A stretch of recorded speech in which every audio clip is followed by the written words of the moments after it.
I know you guys don't want to do me any favors, but I'm asking that you actively listen to the things that I'm getting ready to tell you.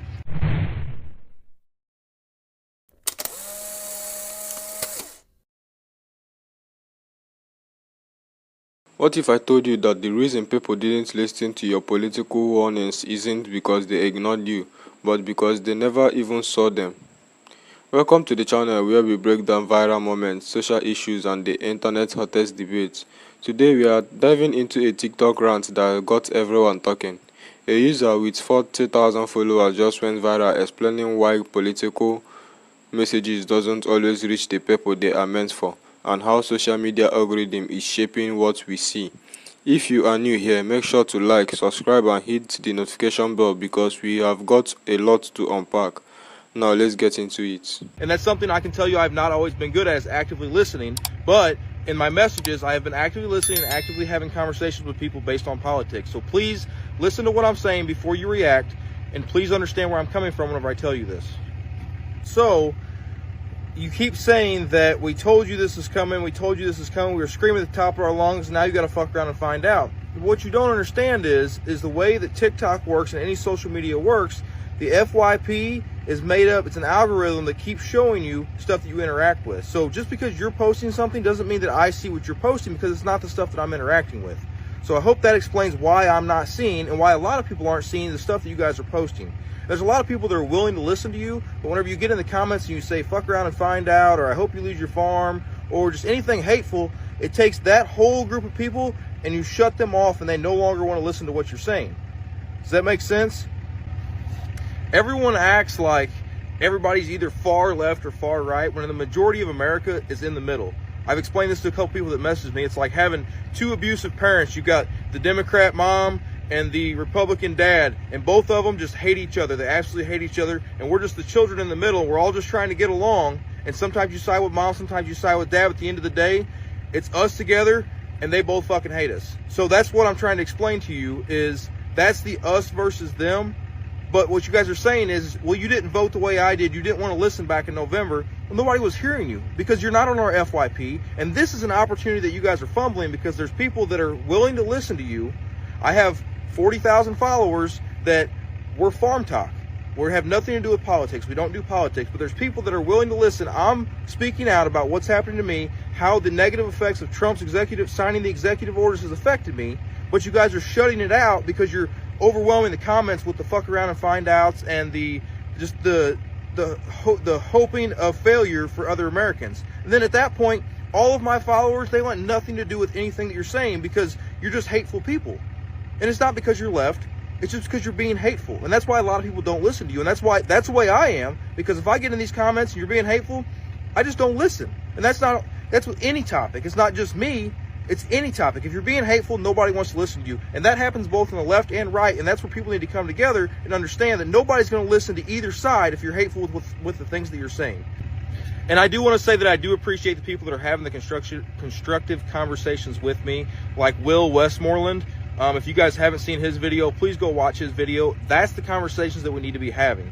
That's the conversations that are constructive. It's not him yelling. It's him explaining his point of view and his side and his understanding of the way politics works. He's explaining it. That's something I haven't seen before. So I'm open-minded to listen to what he has to say and have those conversations. But whenever you guys are rude and hateful people don't tend to listen to you. So please go check out his video. He's a great example of how people should talk to each other. One last thing I wanted to add, if you guys are sticking around here to see my failure, it's not going to happen. I know you guys, a lot of you are wishing for it, but I have definitely sat down, ran some numbers on it. I figured out how we are going to overcome the obstacles that we have faced due to these executive orders being signed and the IRA funds being frozen. I will make it work. It will be a financial struggle for me for a while, but I will make it work. I will not lose this farm. So if you're sticking around for failure, it's not going to happen. Sorry to disappoint you, I guess, but I hope you do stick around and we have those constructive conversations. You guys have a good one. I'm going to try and be as respectful as possible to this guy. I can't guarantee it's going to happen, but we'll try. Also, just washed my hair, so it's puffy. Anyway, this gentleman, will start with a positive. He says, I know you guys don't want to do me any favors. I've seen all the comments. We're listening now. It's too fucking late. It's too fucking late. Good for you for finally listening, but it's too fucking late, my guy. Here's the thing. You went on in that video to blame the TikTok algorithm for only showing you content that you want to see. If you're only getting your sources and your news from other conservative TikTokers, then that's on you, Bubala. But here's the thing. Don't use TikTok algorithm as the excuse for not knowing this was coming. You knew damn well this was coming. Trump said it was coming. But you thought it would only affect the brown, the black, the gay, the trans, and anything that wasn't you. So you knew it was coming. You just didn't know it was coming for you. And therein is the fucking problem. Because I guarantee you, if it didn't come for you, you still wouldn't care that it's happening to others. It is what it is, right? Action, consequence. Enjoy them. Enjoy them. You voted for a convicted felon and a rapist. Say that again. You put morality aside and voted for a sex offender. And don't say this is a new thing, because around the world, from Canada to fucking the EU, have been warning you guys about Trump since 2016, and you wouldn't listen to anyone. Anything that was brought to you was fake news, conspiracy, woke mob, or the gay agenda. You, sir, were fine hearing that Trump wanted to put immigrants in cages, and you voted for that. Now you realize it's going to affect you. He spoke about removing programs. He spoke about this when he created Doge. He spoke about this before, that they would be axing all these programs you relied on. But you thought it would only affect other people. So you didn't care. You didn't vote for the best interest of Americans. You voted for your own selfish interests and your hate of anyone that's different. With all due disrespect, sir, it couldn't have happened to a more deserving person. It is what it is. Okay, Skylar. So, you just got back on here and asked us to collectively listen to you. Which, okay, and I did. I watched your entire video. And then you called us evil. You called us evil. Okay. So, the first thing you say is that, again, with the, like, both sides are bad. There's only, both sides want to hurt you. And there's only one political party right now that is dismantling this country. A separation of powers? J.D. Vance wants to eliminate the separation of powers? There's only one party that's putting people in concentration camps. It's not both parties. It's not both parties. It's not. And this whole, like, both sides are a bad argument and we're just the kids caught between, it's not true. Yeah, are there some, officials on both sides that, are scandalous and greedy? Yeah. But the majority are not.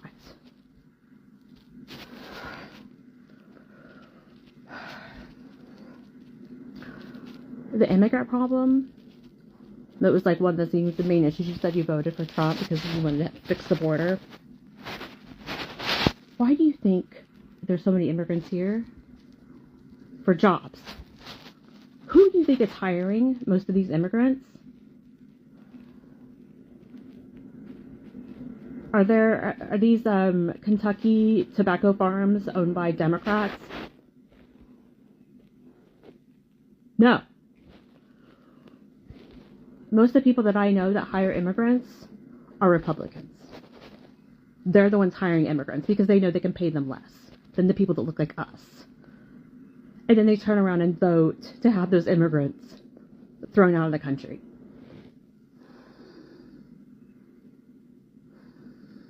Calling the Democrats evil because we want you to have compassion. The FAFO thing, it's because you're only upset because you were personally hurt. You were personally hurt.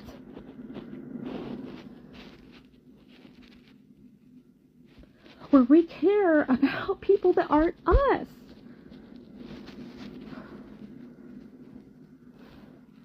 I'm not black. I'm not an immigrant. I'm not, you know, gay, but I care about those people.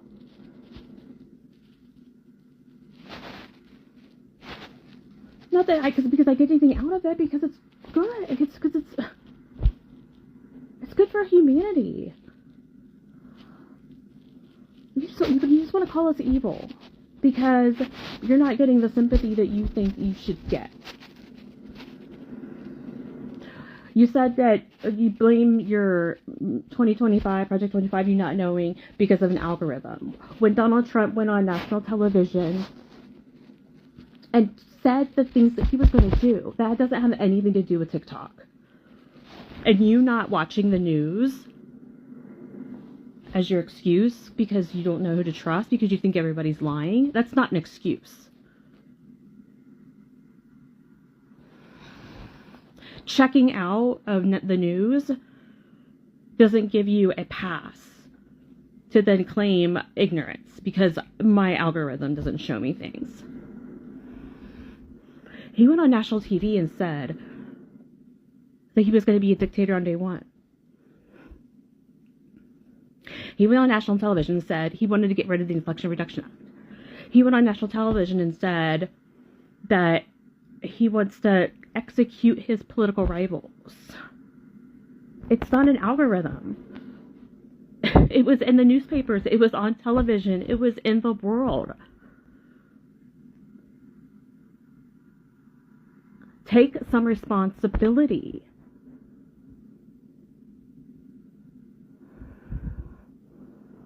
You really gotta not call 100 million people evil.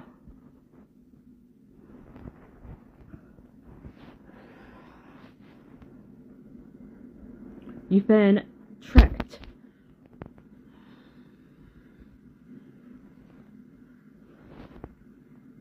You've been tricked.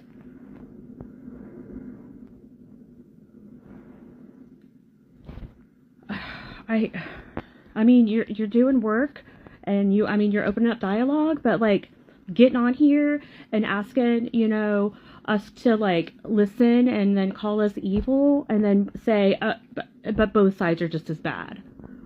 They're blaming the FYP page. That you didn't hear nothing about Project 2025 or didn't hear about Democrats telling y'all, you farmers, you're gonna get fucked.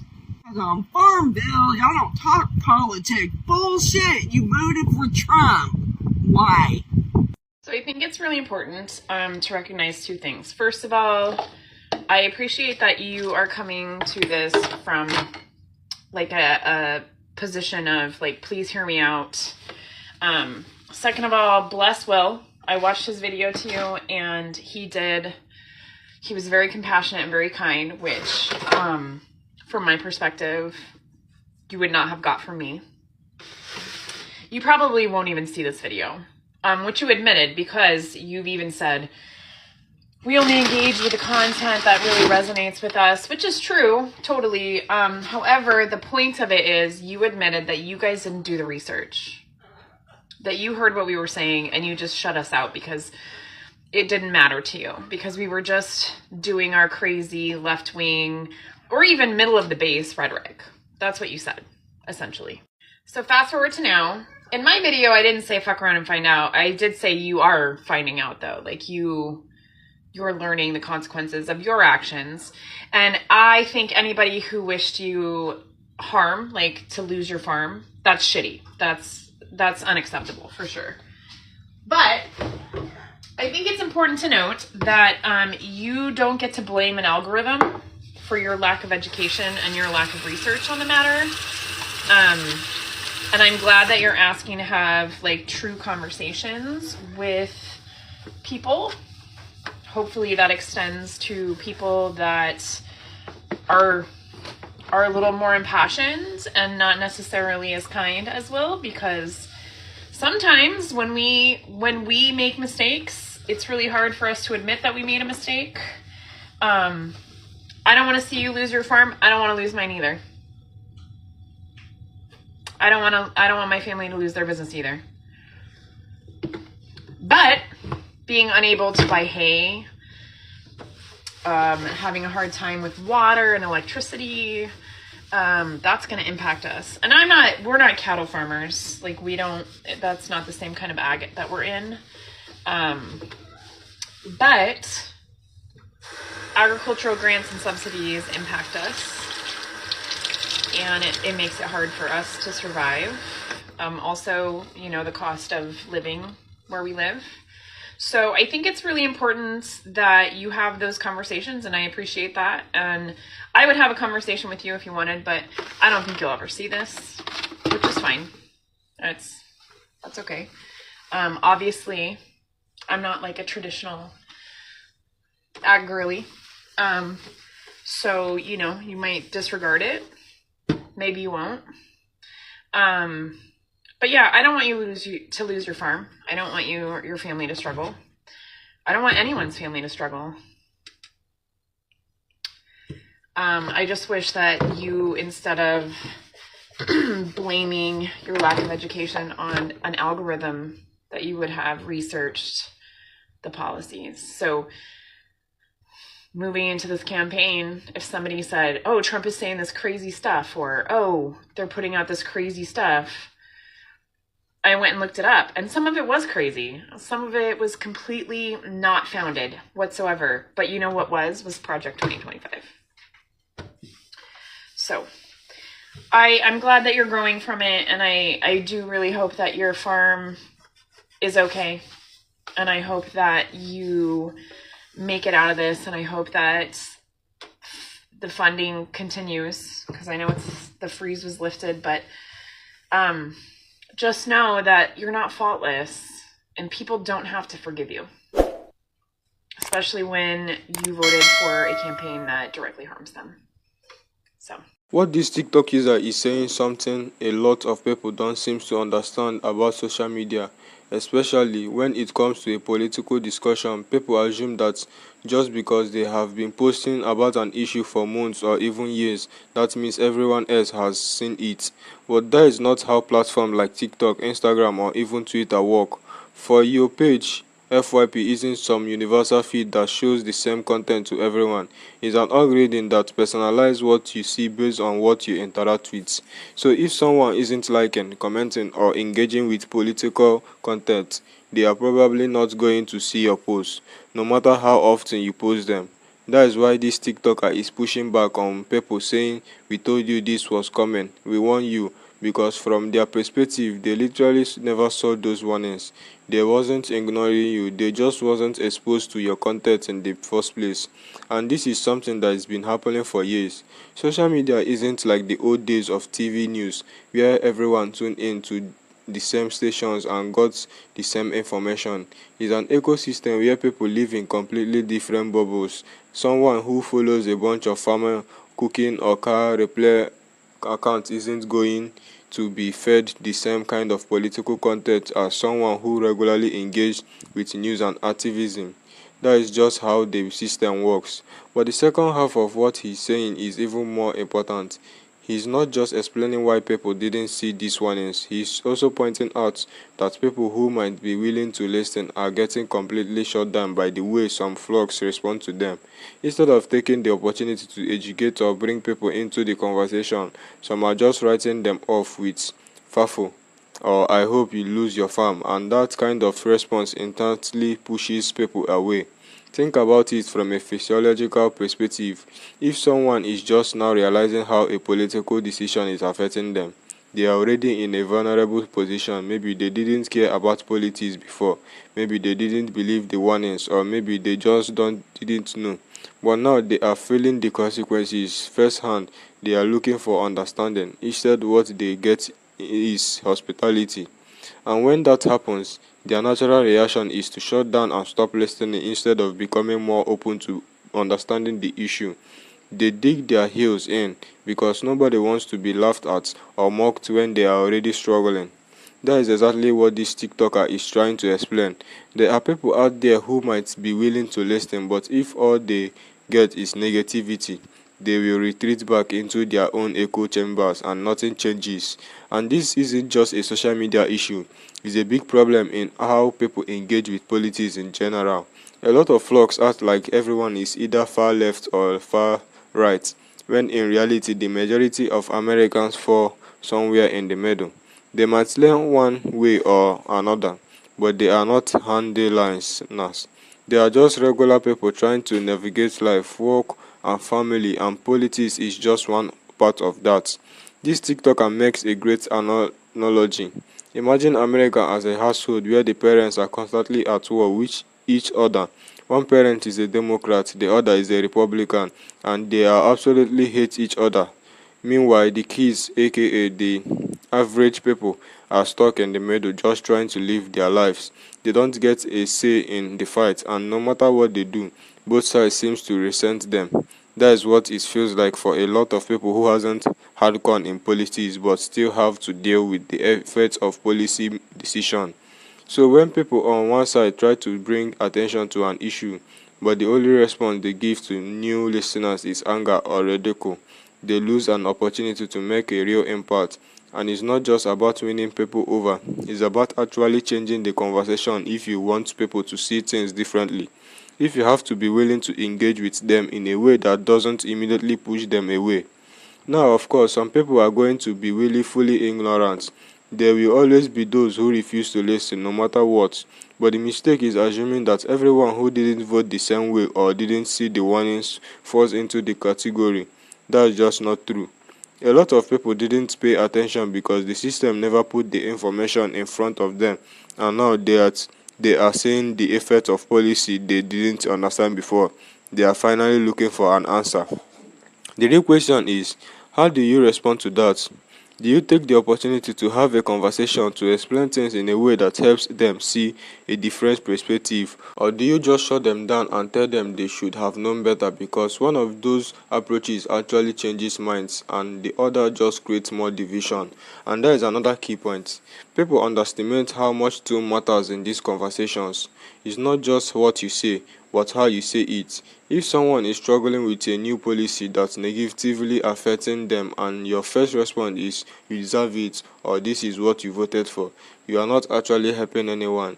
You are just making them defensive, and when people get defensive, they stop listening. So if the goal is to create awareness, if the goal is to make sure people actually understand what is happening, then the way you communicate matters. It's not about sugarcoating the truth, it's about recognizing that not everyone was in the same information bubbling as you were.